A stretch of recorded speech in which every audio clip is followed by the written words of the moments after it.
You want to know how to find and identify ruby and sapphire in the rivers of America. People throw away fortunes every day because they don't know what they're holding. And if you stick with me, you'll learn the secrets that turn a muddy stone into a life-changing discovery. Professional gem hunters know something you don't. They see the world in layers, where others see a pile of river rocks. They see a vault of hidden wealth. Some of these stones are rarer than diamonds, and the only thing separating you from a payday is the knowledge I am about to share. By the end of this video, you'll never look at a creek bed the same way again. Let's start with the first deception, the Montana River Pebble. Picture this, your boots crunching on a gravel bar along the Missouri River. The air sharp with the scent of pine and cold water. You reach down and pick up a stone that looks like industrial waste. Dull, gray, battered by centuries of current.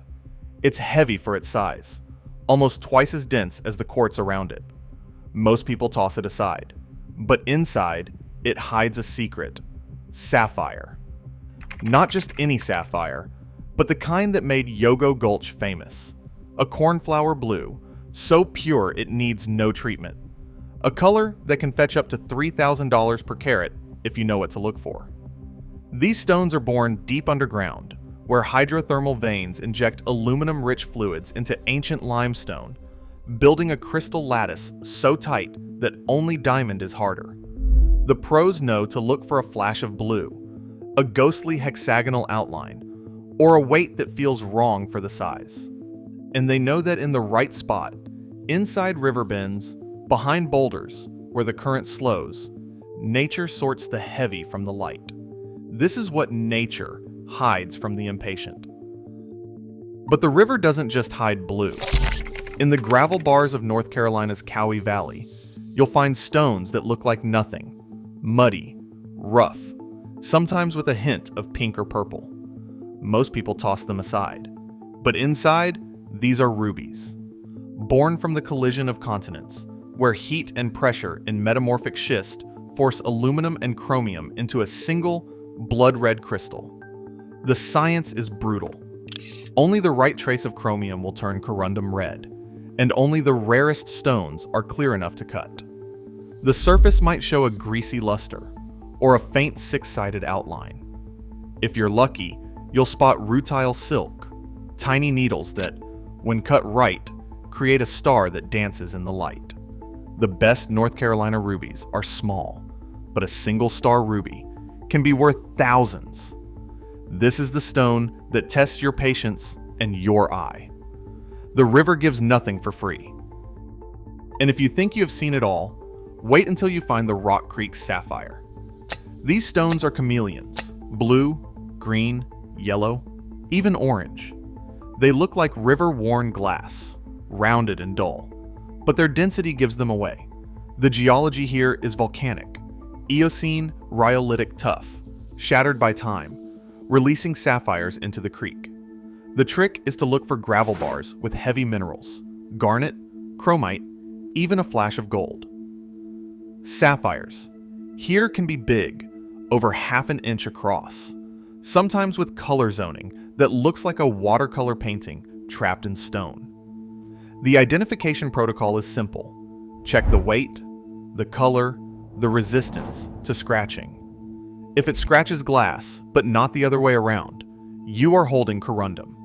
And if you find a fancy color, yellow, pink, or party-colored, know that collectors will pay a premium. Some Rock Creek sapphires have sold for over $1,000 per carat. This is the river's way of rewarding those who look twice. But don't get comfortable. The next deception is the garnet trap. In the same rivers, you will find deep red stones, rounded, heavy, and sparkling in the sun. Many mistake these for rubies, but the pros know better. Garnet is magnetic, and its specific gravity is close to corundum, but not the same. The color is different too. A red that leans brown, never the pure crimson of ruby. Use a neodymium magnet. If the stone jumps, it is garnet. If it stays, keep testing. This is the river's decoy, and it has fooled more than one fortune hunter. Subscribe now if you want more locations and insider tests, because the next stone could change your life. Now let's talk about the sapphire's shadow, the Montana star sapphire. These stones look like nothing: gray, blue, black, sometimes with a milky sheen. But cut on cabochon, and a 6-rayed star appears, floating on the surface. The science is pure magic. Rutile needles, perfectly aligned in the crystal lattice, reflect light in a star pattern. These stones are found in the same gravels as the clear sapphires, but they're even rare. The identification protocol is to look for a silky sheen, a weight that feels wrong for the size, and, if you have a flashlight, a star that appears when you move the beam. Star sapphires from Montana can fetch $500 to $2,000 per carat, depending on the sharpness of the star and the body color. This is the proof that nature rewards those who see beyond the obvious. But the river saves its greatest secret for those who never give up. In 1990, in the ancient stream beds of Macon County, North Carolina, a man named Jarvis Wayne Messer was sifting through mud and gravel when he found a stone so ugly he almost threw it away. It was rough, pitted, and coated in clay. But when he cleaned it, a faint star appeared, a 6-rayed light deep inside the stone. That rock became the Appalachian star, a 139-carat natural star ruby, later displayed at the Natural History Museum of London, where 150,000 people came to see what most would have missed. That single find was valued at over $90 million, and it was almost lost to ignorance. The Appalachian star wasn't alone. Messer found 3 more museum-quality star rubies in the same ancient riverbed, each with its own story, each nearly discarded. This is the river's final lesson. The greatest fortunes are hidden in plain sight. So how do you test your own finds at home? Start with the scratch test. Take a piece of glass or steel and try to scratch it with your stone. If the stone leaves a mark but is not scratched in return, you might have corundum. Next, check the weight. Corundum is dense, almost twice as heavy as quartz. Use a digital scale and a cup of water to measure specific gravity. Weigh the stone dry, then weigh it suspended in water. If the result is between 3.9 and 4.1, you are on the right track. For rubies, use a long-wave ultraviolet flashlight in a dark room. Natural rubies often glow bright red under long-wave ultraviolet, thanks to chromium. Sapphires usually do not react, except for some fancy colors. If you have a neodymium magnet, test for garnet.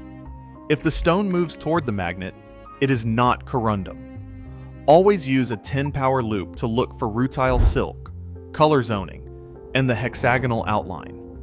Combine these tests, and you will separate the real from the impostors. Remember the Appalachian star. That stone was almost lost because it did not look the part. You now possess the knowledge of a pro. The weight, the color, the science, the tests. The difference between a doorstop and a fortune is just knowledge. The river is waiting. Will you find what others miss?